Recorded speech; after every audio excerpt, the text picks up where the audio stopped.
Greetings, my brothers and sisters. Welcome to our 33rd episode, season 2. We're just so excited that God's continue to bless us with opportunities to come before you. And what a beautiful Saturday we're coming before you today. Nice fall Saturday. I love the fall. The 70-degree weather is ideal for me compared to that 90-degree weather in the summertime. So we're going to continue to focus on life. And we have a very interesting topic today that some people try to avoid discussing, but we're going to discuss it today. Yes. So we're excited about discussing the human trafficking crisis in the ATL. And we're also blessed. I tell you, we have a young lady with us today. She's our special guest, Miriam Jones, and she's joining us today, who's the founder of For Our Mothers. Now, For Our Mothers was created in 2020. During the height of the coronavirus pandemic. A lot of different ministries was developing that pandemic because God had a purpose, even though we don't understand sometimes what his purpose is. But through all of that, he birthed For Our Mothers. And she also raises awareness about human trafficking in the Atlanta, Georgia metro area and the surrounding cities. Now, For Our Mothers currently uses social media as a way of spreading awareness. She is a social worker by profession, and she used to work with our daughter, Deidre Sutter Bryant, at Emory Hospital, and that's how she was referred to us. Yes, so we thank you all for tuning in, whether if you're tuning in live or you're revisiting this video a little later in time. But before we get started, we definitely have to give a shout out to all of our fellow podcasters on BS3 Network. And definitely a shout out to our son, BS3, better known as Mr. Podfather himself, the visionary and the energy behind this network and all of us that are included in this network. And so we wanted you to know that if you're interested in getting started in podcasting, he offers coaching. And not that you have to join BS3, but we would love to have you. But he offers coaching to anyone that wants to get started in this arena. And he also has us linked up with Roku TV. So if you have not downloaded that, please download that on your various devices. We are under bs3tvlive.com. That is our web link on Roku TV.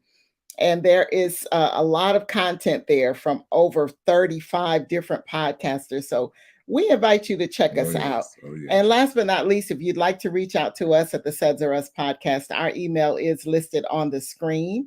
We would love to hear from you. And we'd ask that you now please pause for this station identification of the BS3 network.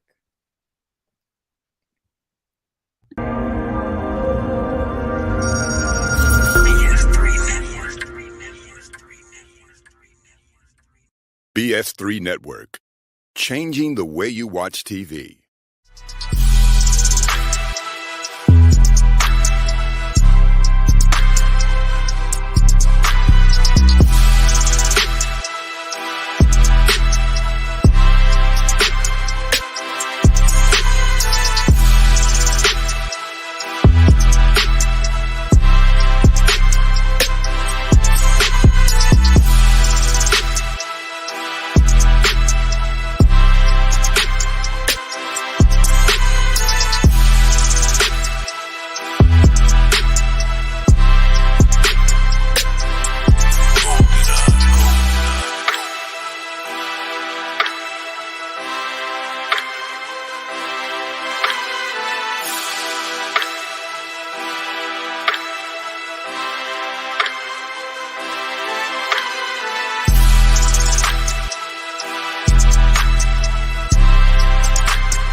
Thank you again for our viewers that are tuning in. We have joining us today, Miriam Jones, who is a social worker and the founder of an organization entitled For Our Mothers. And we're going to ask that she introduces herself and give us a little bit further information about your organization.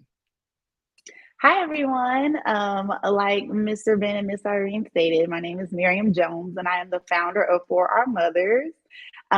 So For Our Mothers was started in 2020 during the height of the pandemic. And I wanted to start For Our Mothers because I wanted to raise awareness about human trafficking in the city of Atlanta and surrounding cities, just because it's such an untouched subject. People like to learn about it, but they don't really go in depth about it. And I wanted to be the person that spreaded that awareness just so we can prevent this from continuing to happen in our community. Yes, it's quite serious. So as a social worker, I was just interested, how did you get involved in this? I mean, what struck your interest? This started back when I was in high school. So yes. So I was first introduced to the topic of human trafficking. I was a junior going into my senior year of high school, and our church used to like to go to the functions, like different youth conferences. So Jensen Franklin has a conference every summer called Forward.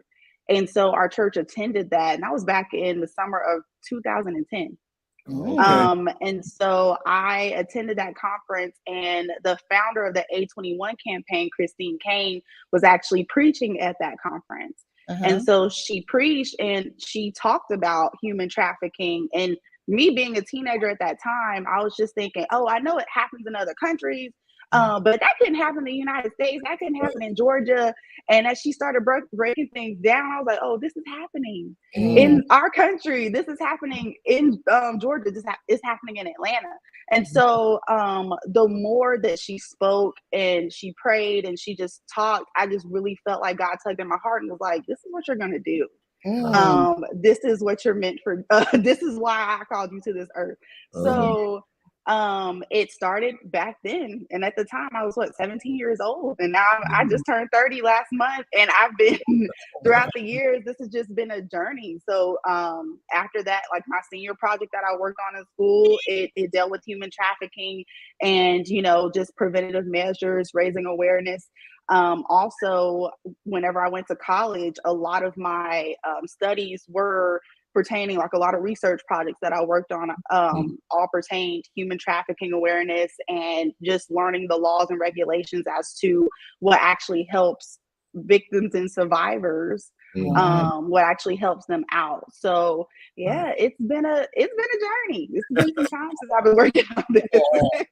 Sure. Wow. A couple of shows ago, we did a series on why people do what they do. And that was one of our topics, not just human trafficking, but that was a part of the sexual abuse and the physical abuse. Right, and so we learned so much. And I think you mentioned that earlier, that it's important that you inform yourself, so that you can, know more about it. And it is, I remember in California too, we had that same situation. Didn't quite know what was what was happening with these young ladies right at our church. It was around the corner. So, now that I reflect back, it's like, that's what it was. So quite interesting. But I want to share a scripture that the Lord showed me on last night. And it basically talks about what you're doing. And I'm sure you're aware of this scripture. It's Proverbs 31, verses 8-9. And it says, speak up for those who cannot speak for themselves. Ensure justice for those being crushed. Yes, speak up for the poor and helpless, and see that they get justice. And we commend you for that. Being a voice for them, and to see all of that you put on your social media is just it is very profound and very astonishing and quite commendable that you've reached out in all different areas, not just for the victim. So we won't get into that now, but I'm going to go on to our next question, and it's describing the various types of human trafficking. This was kind of intriguing to me. Yes, so there are multiple types of human trafficking. The ones we hear about the most, of course, the main one we hear about the most is sex trafficking. But there's like three dominant. So there's sex trafficking, labor trafficking, domestic servitude. There's also organ trafficking, child soldiers. We don't necessarily see that much here. The child soldiers, but we definitely see sex trafficking, labor trafficking, and domestic servitude is something that is very popular in the state of Georgia and actually across the United States. Wow. Now, what was the last one you said? I didn't hear that. Organ trafficking. So basically, it's taking someone's organs, like human organs, and selling them on the black market. So you can have a situation to where, and I read multiple stories about it. You can have a situation to where a family will take in, say, an immigrant and have them come to their home, work as like a maid or a domestic servant in their household, but they tell them after a period of time, like, what's going to happen is we are going to kill you and we're going to take your organs and we're going to sell it for financial gain. So sometimes those things do take place and those do happen. Unbelievable. Wow. Yes. Yeah. And then also child sex trafficking, because that's going to be a different category from, sex trafficking. We have children who are commercially exploited for sexual purposes. So yeah. Okay. Well, I know we just recently had breaking news of a tractor trailer that had over 100 individuals from Mexico that passed away in the trailer because of, I guess, able to have any oxygen and breathe and whatnot. So that would fall up under that labor trafficking area? Sir. Okay. Yes, it would. And that happens. I mean, one of the things that I'm noticing is that happens more so in rural areas. So we would say like more southern parts of Georgia where you see that you have people that are coming in, they're either working different like crops in the area, or I remember reading articles about when I stayed in California last year, how there are people that were involved in like mass killings because they were in, like you were saying, like in small areas where it was like 100 people, where they were probably promised, if you work for us for a certain amount of time, if you labor for us, then we can grant you access into the States, or we can set you and your family up. And sometimes people are coming into the country thinking, this is something that's actually going to help me and my family, whereas they are actually brought into slavery. And they are told that they can only, you guys are going to work for, just a year or so. We're going to pay you, but the pay is probably less than minimum wage. They're staying in poor living conditions. It's hundreds of people staying in one small area at a time. So those things do occur and they happen, and that falls under the category of labor trafficking. Yes. Okay. A lot of empty promises sounds like. Yes. Yes. But they're so hopeful. And that's the sad part about it, is because you're manipulating someone because they think that they're helping themselves and they're helping their family, and they're trying to get away from what they think is a bad life and have a better life. But then someone is just getting a financial gain off of basically abusing these individuals. And that's the part that sickens me. And that's the part that I want to stand up for, because we shouldn't manipulate anyone, and we shouldn't just basically take someone's rights from them. It's sickening. Yeah. And it's always the money thing that makes me very angry. Yeah. And the children, that's not we commend you for your hard work. We have a couple comments here. Your friend Deidre says, hi, friend. Thank you. We're tuning in. And our son, BS3 himself, says, good afternoon. Good afternoon, son. Thank you for tuning in. Yes. Now, we also noticed we reviewed your Instagram page, and I just want to commend you. I love it. Thank you. All your posts, and we, review some tips that you put on Instagram. So we just wanted to ask you a few questions regarding the tips, if you can elaborate a little bit. So you mentioned that the signs for parents to look out for, you talk about distancing themselves from their family and watch how they use the internet, or if they're on the internet a lot, what they're doing on the internet.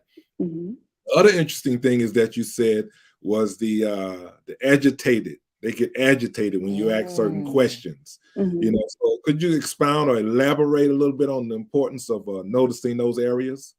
Yes, and I'm glad this is the one that you all chose, because lately the Lord's been tugging at my heart, and He's like, "You got to do a PSA for the parents. Like, you Okay. have to talk to the parents because one of the things that I've noticed, like, I'm currently in the school system working with kids now, and Okay. it's grade 6 through 8th. And one of the things that I've noticed is social media has just taken over this Right. generation. It really Right. has. Right. And so a lot of people, I think one of the things when it comes to sex trafficking and sex trafficking awareness, a lot of people have put, they have this certain stereotype of either pedophiles or traffickers. They think it's just, you know, Boo Radley in the bushes, they're going to snatch a child. And I don't think that that's appropriate, because the way that a lot of these people, the way a lot of traffickers, the way a lot of pedophiles are getting to the youth is through this. Let's do that. That's it. It's Yeah. through the phone. Right. And so a lot of parents, they normally just give the phone to their kids, and they're just like, oh, they're on their phones. We're not going to put any parental blockers, you know, because a big thing now is privacy and respecting their privacy, which that's all good. I don't have children yet, so I understand how some people, they want their kids to have privacy. However, you don't know who they're talking to on these platforms. You don't know who's getting in their direct messages on Instagram. You don't know who's talking to them on TikTok, who's influencing them on TikTok. TikTok is a blessing. I have a TikTok. It's a great thing, but a lot of these things are blessing and a curse. There's also another side to TikTok where it promotes a lot of, like, you have women who are prostitutes, you have women who definitely talk about like strip clubs and how they how some of them promote, like, you know, you make a lot of money from this, so why, you know, instead of going to school, I started doing this, I started selling my body. And you have some people, again, I'm not knocking it, but at the same time you have youth looking at this, and some of them, they're thinking, well, what's the point of me going to school? I can just get famous selling my body. Okay, that's a route to go if you want to do that, but you have people that manipulate that. You have people that tell you to come in and like, oh, I can make you a lot of money. I can make you famous if you, I can, you know, model casting. You guys, like, come take pictures. You can do this, you can do that. But who is the person behind the camera? Who is the person that's bringing you in? Because they're the person that's grooming your child and getting them ready to start telling them to start selling their body or forcing them to do things. So I want to make parents aware, like, hey, pay attention to what your child is doing on their phone. Ask them questions like, who are you talking to? If they start mentioning this particular person that you're not sure of who they are, who is this? Like, where did you meet this person? Did you meet them online? Are they your age? What questions are they asking you? Are they asking you to send you photos? Like, you need to have these conversations. And even if they're not online, we have to start paying attention to children's friends. Because another way that kids can get introduced to prostitution, sex trafficking, is through their friends and actually family members. So we have to start having these conversations, like, hey, who's in your circle? Like, what's going on? If you start seeing a drop in your child's grades, and you start seeing that they're acting funny towards you, the agitation, or they're just not speaking, or they're going up to their room and closing the door and not really around you like they used to, you have to start asking the questions like, hey, who's in your inner circle? What's going on? Like, it, and we as, I'm saying we as parents, again, I have not had children yet, but as parents, you also should just make sure that you're open and available to have that conversation. Because one of the things that I noticed as kids in the school system, they come talking to me about stuff, and I was like, you just met me a few weeks ago. Well, you listen to me, my mama doesn't listen to me. Okay. But so, and there's time, the social work in me is like, okay, mom, let's start having conversations with the kid. Like, we have to make sure that we're open and available to our children so that they want to have these conversations with us, that they feel like we're a safe place. Because if you're not feeling safe in the home, and you're not feeling like your parent is a person that you can come to and speak to, they're going to get that outside somewhere else. They're going to get their validation somewhere else. They're going to get that peace somewhere else. And that person, whoever that is, they can use your child, they can manipulate your child, because they know, well, their parents don't speak to them at home, I can be their safe place. And that safe place can turn them out to dangerous things. You're right. So that's one of the things that I really want to push when it comes to just the youth. Like, we really need to show up and be there for them, because if we don't give them the validation, if we don't let them know that they are the righteousness of Christ Jesus, if we don't let them know who their God-given identity. I did a topic on identity, if y'all did see it a few weeks ago, and the Lord showed me, like, this is what you need to talk about. If we don't let them know these things, they're going to get it from somewhere else. Exactly. And they, these folk that are out there, they pick up on all of that, and then they just go forward and expound on that. We have a few other comments real quick. All right. So our other daughter, Camellia, said roses, all the roses. So you know you're important if you got all three of our children on. You somebody, I tell you. And she also says that part, Camellia, again, we got another viewer. Thanks for joining us. Annette Evans, very important information. Very informative, Miriam. All right. And then Camellia, again, these middle school group chats are a big influence. Yes, they are. Well, you probably know she's an educator, so she's on these, middle school kids as well. Gosh. So we've heard some stories from her you will not believe, but that's a show for another day. But one other comment though, with the parents, it's so important that we have to put our phones down as well, so that they can engage. And I just don't know if a lot of the parents are ready for this. It's just like they don't understand. They may not realize the ramifications around all of this. And so in that middle school age is like one of those crucial areas, that adolescence and that, almost teen. Oh my gosh. That is one of those where the parenthesis is, is open and closed. That gap is like, oh my gosh, you really got to be in tune. You cannot have all this other stuff going on and miss anything. Right.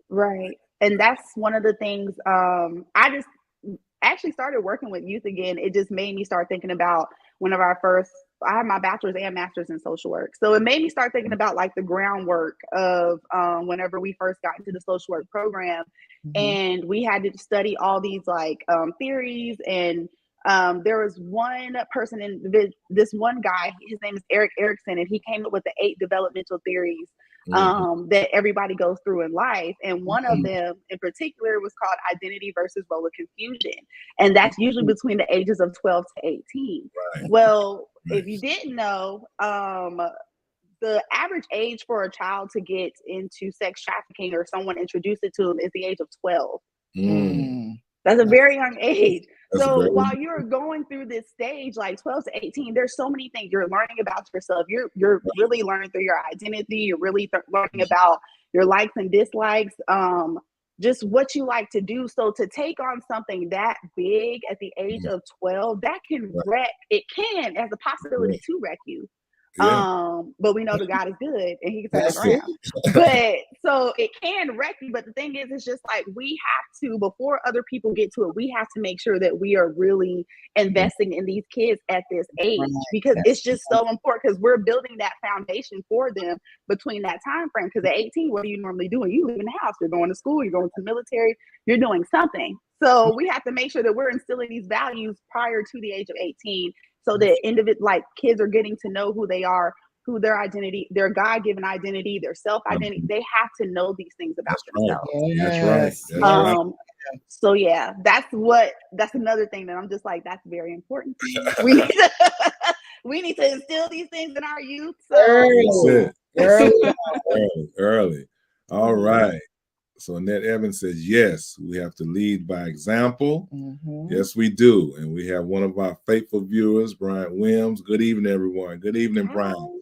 Thanks for joining us once again. Now, another tip you mentioned before I turn it over to Miss Irene, another tip was regarding the pornography industry. You had mentioned that what it does is it's fueled by the demands of sex trafficking a lot of young girls. Elaborate on that a little bit for us. Yes. So when it comes to the pornography industry, a lot of people don't know that in some cases, not some, most cases, a lot of the actors that are taking part of that scene, some of those women are forced into that. Some of those women, I mean, of course, you're not going to know if you're watching it on camera because they're just thinking, oh, okay, I'm just going to click on it. I'm going to watch, woman gangbang X, Y, and Z. Like, I'm going to watch this, but you don't know if that's an actual victim or if that's someone who voluntarily signed up to do that. Wow. So one of those, the thing is, if people are, it goes back to the money game. If people are constantly giving their money because, woman gangbang is the top view of that week, or that's something that everybody wants to look at, of course, they're going to promote more videos. They're going to make more videos about this, whether it's against that woman's will or not. And people as viewers, you're not aware of this. So the people in the porn industry, they can continue to use victims that are not willing to sign up for this, or there are times, I forgot, Fight the New Drug is a page on Instagram, and they talk about this. They talk about the pornography industry and how it actually, that's where I got a lot of that information from. How sex trafficking pours into the pornography industry. It actually fuels it is because they were stating that a lot of the women in the videos, they have came out and spoke and said that they were raped on set, and that was reported. And so when other people are viewing these videos, they're thinking, oh, they're just aggressive because it's porn. No, this is an actual rape that you're watching. Oh my when goodness. It's children who are being, like, teenagers. Like, if you go on, if anybody has gone onto a porn site, I'm not saying that we all need to just go run and look at it, but if you go onto a porn site and you see teenagers sleeps with stepmom and X, Y, Z, some of those girls are underage, or some of those boys are underage. That's child pornography. Right. We should not be promoting that. It's sickening, but it brings in money. That's it. So it's sickening to the point that, I'm making millions off of this, or the industry, I'm making millions off of this. So I mean, it's bad. It's not too bad because we made $1 million off this video. So let's keep promoting this. Right. So it's fueling that, and it's disgusting. So I mean, it's just, it's to the point. It's bad. Yes, you have to get to a point to where it's just like, we cannot continue to promote this. We can't continue to just view this as something that's good. A lot of people say, oh, porn's not an issue because you're not hurting anybody else. You actually are hurting. You're hurting yourself. But you're not knowing the backstories of these videos. So you don't know whether or not you are watching an actual rape.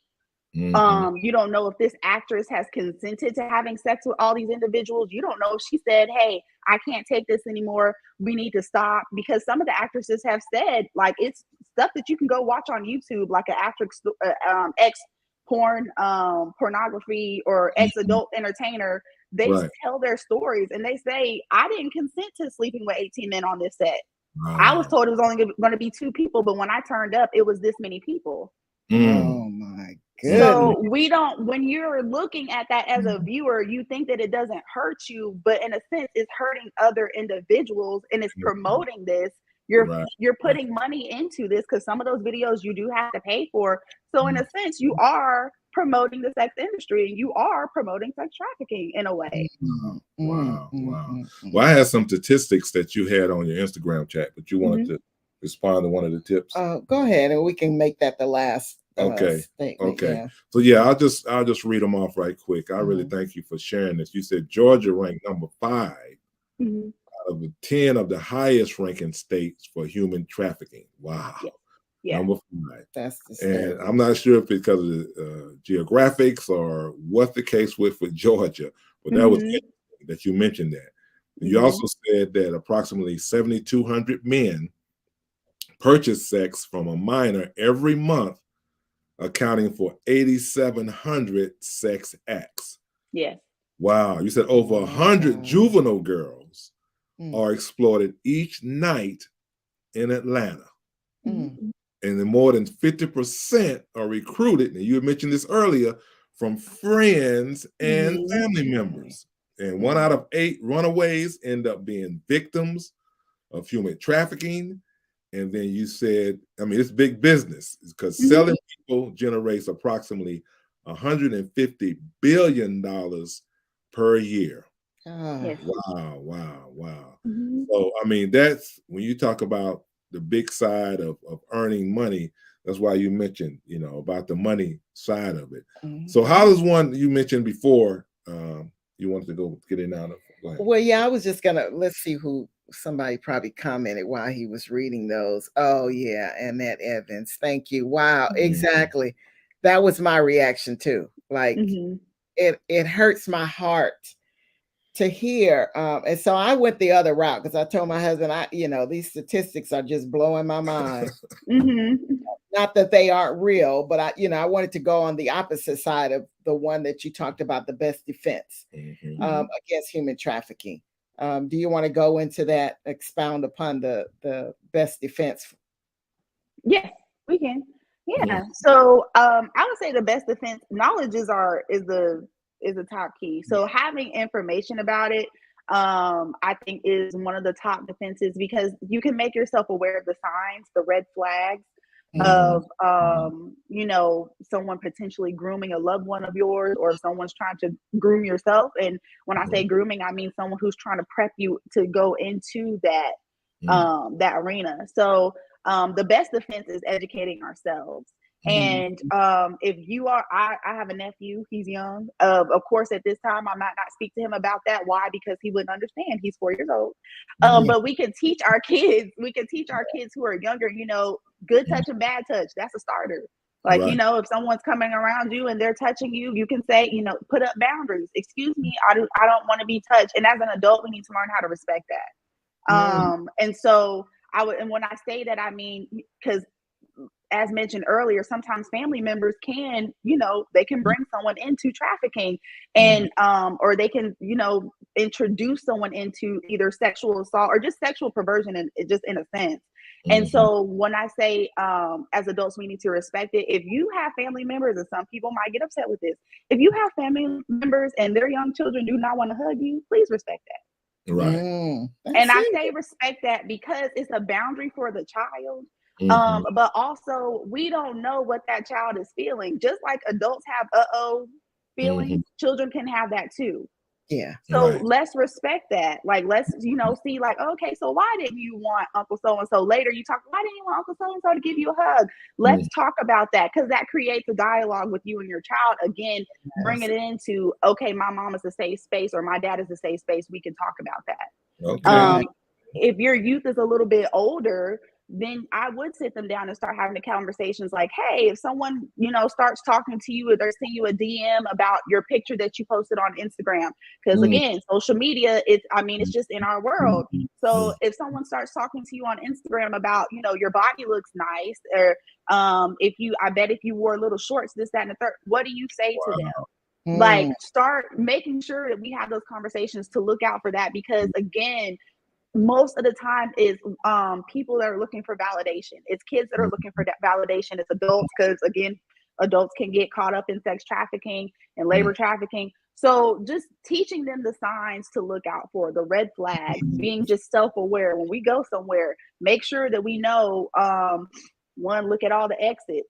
Like where I can escape to. Make sure I'm looking out for my drink. If I'm at a lounge somewhere, don't just accept a drink from anybody. If somebody is making a drink for me, excuse me, bartender, can you make that in front of me? Because there's bartenders that can slip things. I used to live in Savannah, and I remember at one time it was a big case because these two roommates, one was a bartender and one would just come every night to the lounge.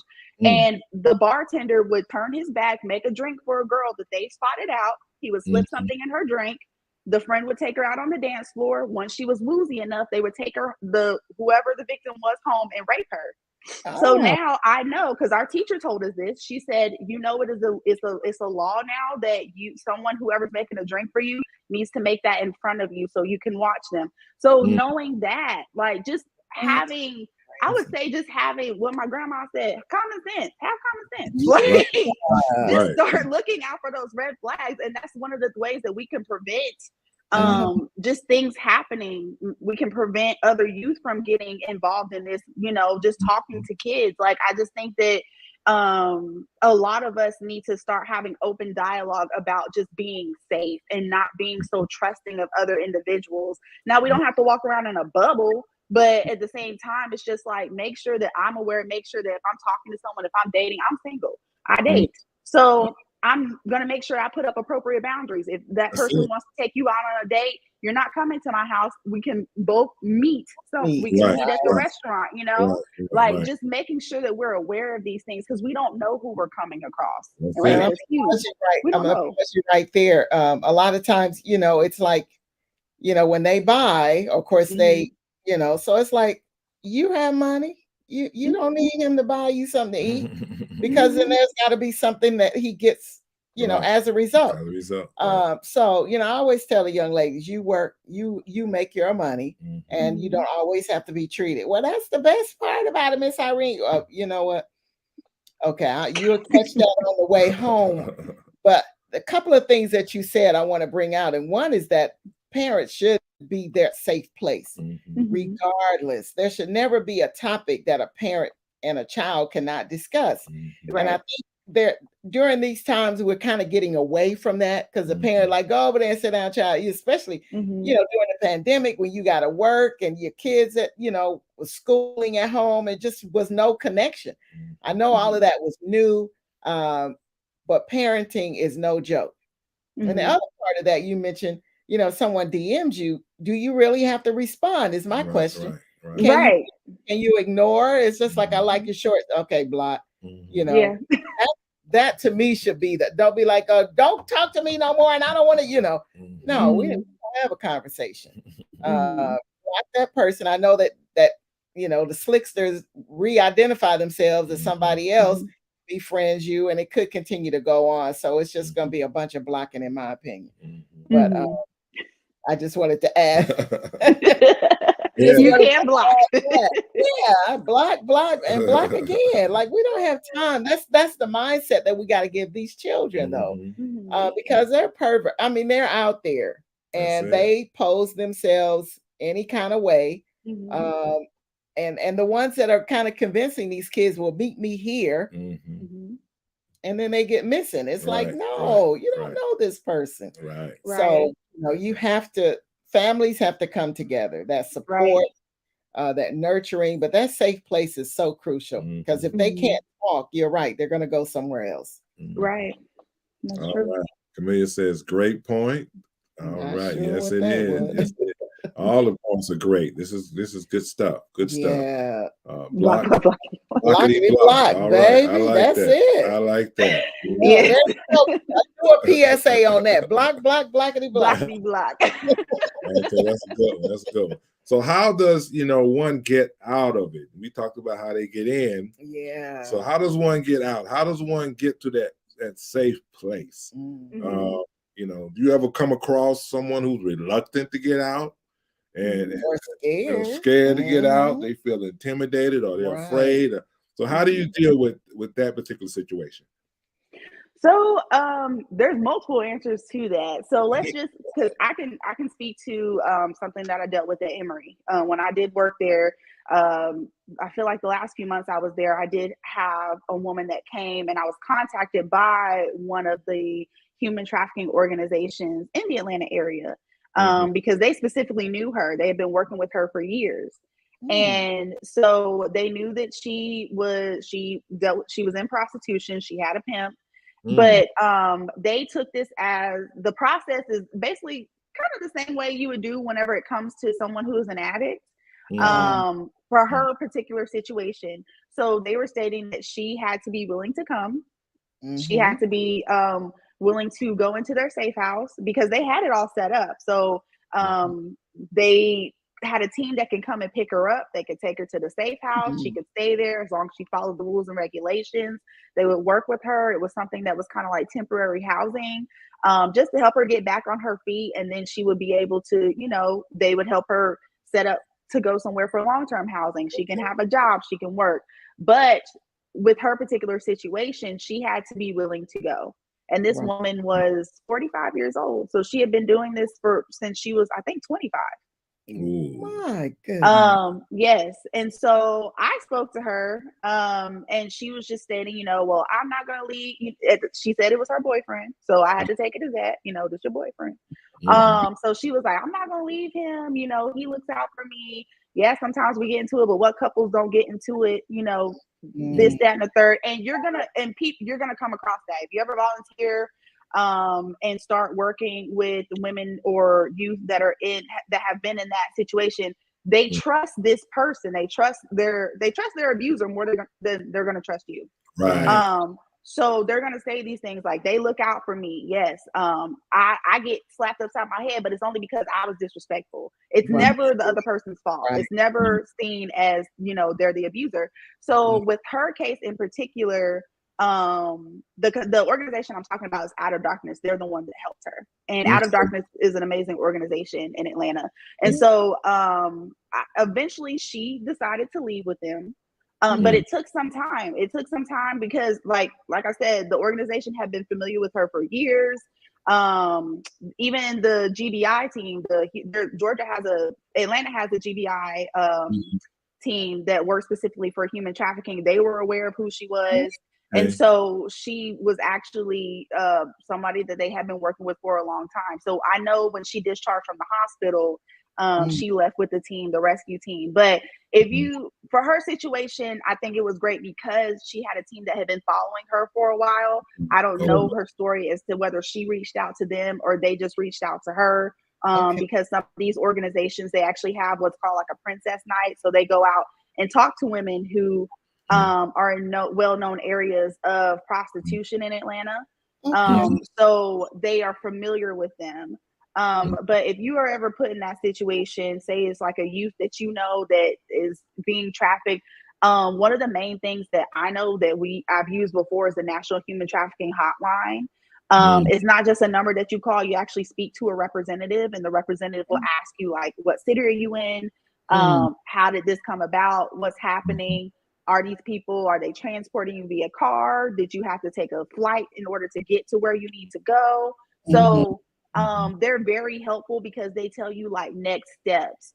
But when it comes to people who are just still in that or who are caught up in it and they're victims, and they can't get any phone resources or they can't get out, one of the things that I would say is, I mean, all I can recommend is if you're locked up somewhere, you can try to use your resources to where you are.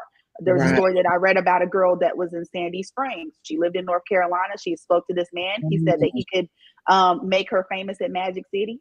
And she came from Sandy Springs, 18 years old. She came from Sandy Springs. I mean, she came from North Carolina to Sandy Springs. He did not take her to Magic City. He locked her up in a basement in Sandy Springs. In an area, like a very nice area, like it was a housing area. Really? But the neighbors didn't know that she was locked up there with 17 other girls. So how she got out was she was able to leave the basement after she noticed that the girls would listen out, noticed that his what his patterns were when he would leave the house and when he would come back. And he left the house one day. She was able to get upstairs. She called 911. 911 came and rescued all of those girls.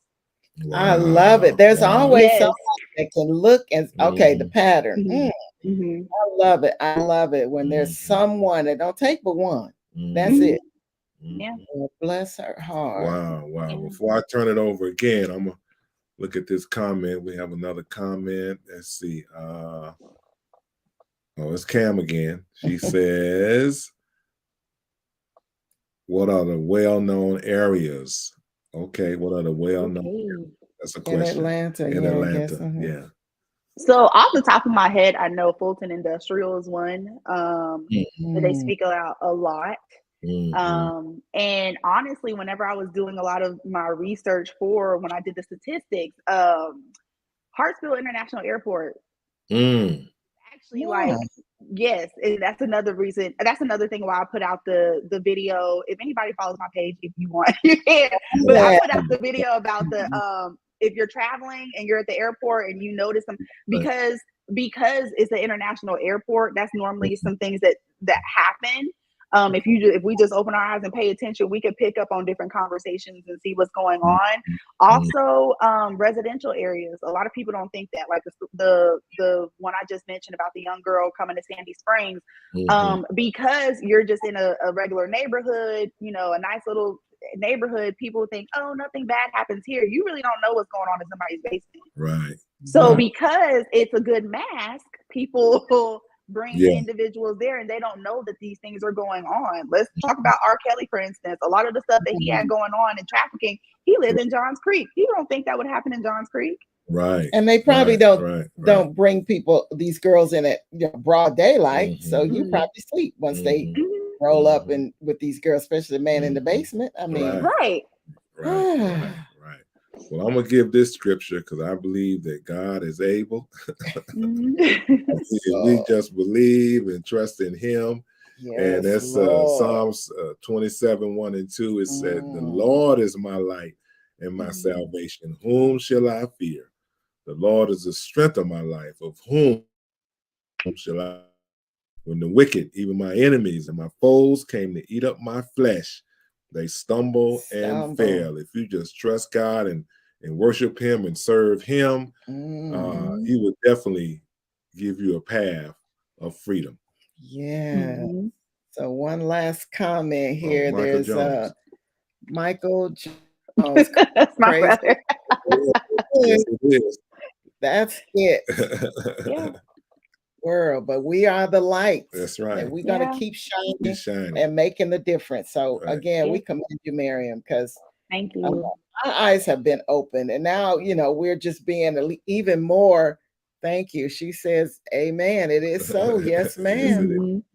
Where we are now having to be even more, alert and aware. I think that's so important because just in general, but we know the enemy. We got to be alert and aware with his tactics, schemes, and who has time for him anyway.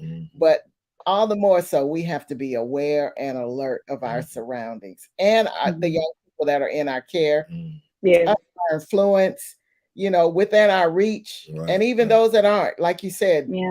Just walk to the airport and pay attention. I never thought about that. It's like, how else will they get? Because they probably don't want them in the area they live in. They transport them somewhere else.